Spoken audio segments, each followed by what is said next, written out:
How to fix ChatGPT not working or loading error. Hey guys, welcome back to our channel. So today in this video tutorial, we'll be discussing about fixing the ChatGPT not working or loading error. So now let's get started.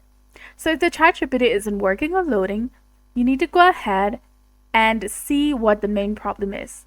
If you're trying to search something in ChatGPT and if it's not working, the easiest solution is to go for three-dot menu in your browser and then tap on settings, go to privacy and security, tap on delete browsing data, tap on cached images and files and check this box, then tap on delete data.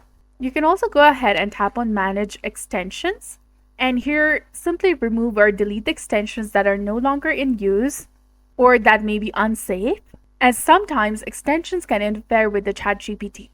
Lastly, try switching to incognito mode. And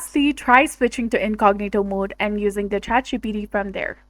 So tap on the three dots in the top right corner of the screen and then go to new incognito mode. Then simply search for ChatGPT and start using it. This should probably solve the issue. Also, if you have turned the VPN on your device, disable it, as it can also affect the ChatGPT's functionality. So that's pretty much it. I hope you found this video helpful. If you did, please like, share, and subscribe. Thanks for watching.